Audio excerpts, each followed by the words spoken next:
Paul, what about not closing through a title company? Are there any issues there for the buyer or the seller? Let's talk about seller in particular.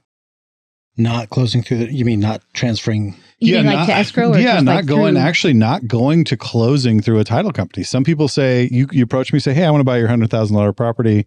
I'll just make you payments once a month and we'll get it done. Well, the important distinction in real estate contracts is the difference between equitable and legal title. Is that what you're talking about? Yes, to some degree, but also what can happen if there's not merchantable title granted through a title company.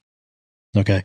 Yeah. So if your name does not get on a deed or get recorded anywhere, if it's not recorded, you have no legal right to that property. I mean, you could produce documentation for it, but if it's not recorded, it doesn't count. So when you do it through a title company, the buyer has what's called equitable title, which means they could sell the property for a profit, assuming that the seller gets paid off, but the seller has legal title. So if the buyer defaults, seller gets it back.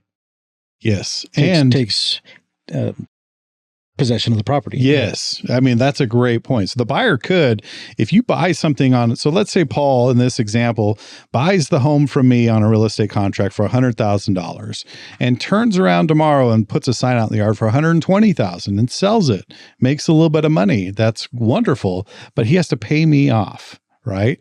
But he also has to be aware that if we don't go through the proper channels, then you don't have an executed agreement or a properly performed deed.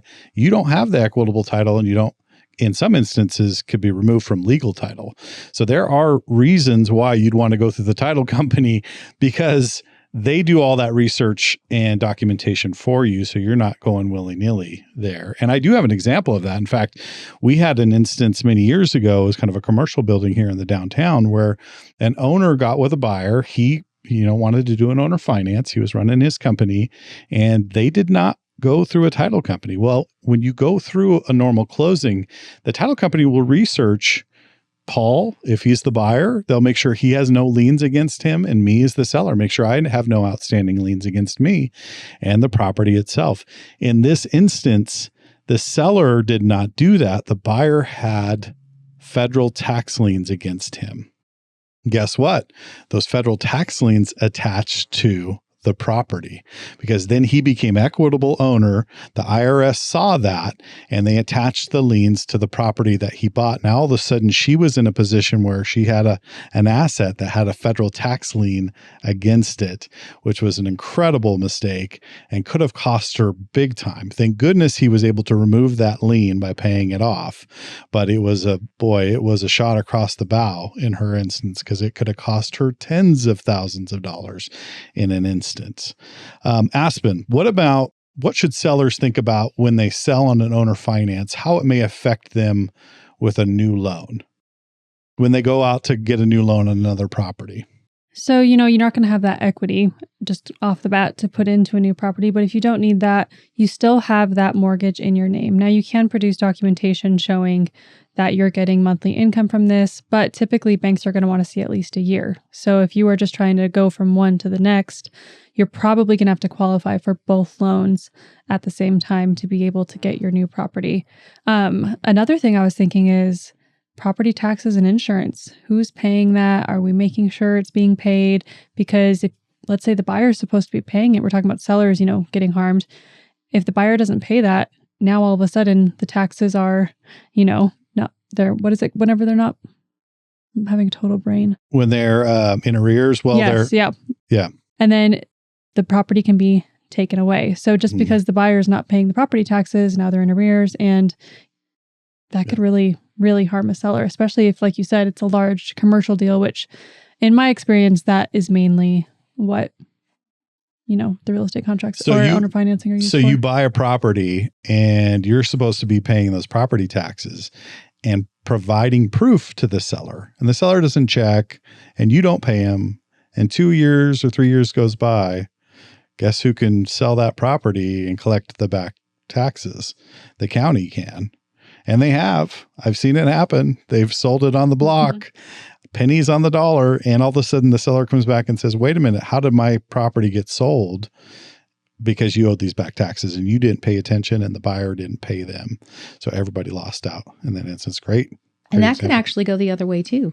If you don't use a title company and no research has been done and those things aren't prorated at closing, consider the fact that that seller may be selling it on a real estate contract because they do have a couple years back taxes. And maybe it is in, it's a distressed property at this point. And then they turn it over. And in that contract, they have put that you are responsible for all the property taxes. And now as a buyer, you've inherited that. You've inherited their previous bills. Mm-hmm. It can go both. It can be devastating both ways.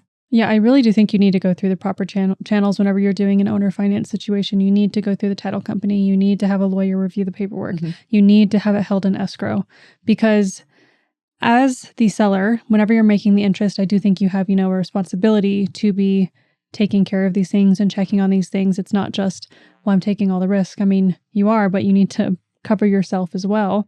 Make sure that the property taxes are being paid. Make sure that they have insurance, But if you have all of these checks and balances in place, it just makes sure that it's fair for everybody.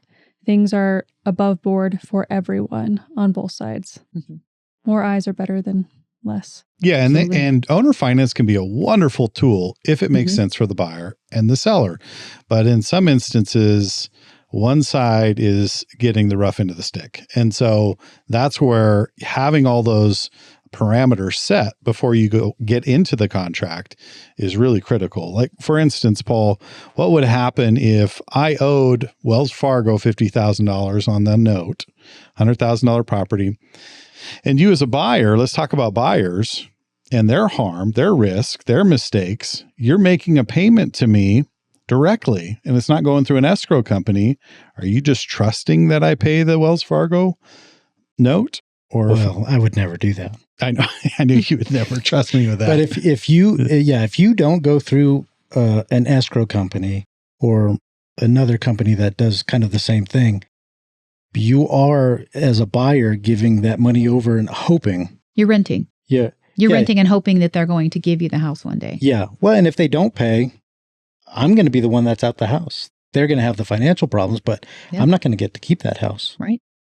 And all of those payments that I've made over the years don't count towards You're essentially being a second lien on the property. So if they go and they're not making the payments and it goes into foreclosure and they don't care because they got a big down payment from you and it covered what they needed. And I mean, it can be very tricky. And real estate contracts, owner financing are very common in New Mexico. I rarely do them in Colorado. It's just like, oh, that's like a last resort kind of thing. Versus here, I feel like they're more used as a tool. Mm-hmm. Yeah. I love owner financing, but go through the right channels to do it. Well, there's so many benefits to owner financing, especially for a seller that doesn't need that money right away. If you've got, we're talking about the example with a $100,000 house. If you don't want to take all that money in and pay your capital gains, you just want to take a little bit in every year, that's one advantage to it. Another advantage to it is collecting the interest. So, if I sell Paul that house for $100,000 at the end of it, I might have made, carry it for a while for him, and I might make $120,000 for it, far more than what I was going to make before, because I didn't need it anyway, and it was better for me not to take all the money in at once. There's a lot of benefits to doing it. I think sometimes people do them just because it gets them more money. Yeah. Not just because they have to. Especially for like the large commercial deals, I think it really makes sense because you can negotiate a lower rate, but then, you could be making $1 million in interest just by carrying it for 5 years. Right. Most people will take that deal. Right. Especially if they're keeping the same business, everything the same in place, running at the same employees. It's still a risk, but it's a lot lower risk than just a house that someone's moving into. Yeah, the interest is huge. It's one of those things that we used to bridge the gap when it was definitely more of a buyer's market where sellers just had to do everything that they could, be open to all options to try to sell. We may be back there one of these days soon, but back then it was like, look, this seller is wanting $100,000. This buyer is only wanting to pay $80,000. How do you bridge that gap? Well, interest. And so if they paid $80,000 for the home, but paid you a good interest rate, you could very quickly make up that $20,000 difference in interest payments in the first year or two.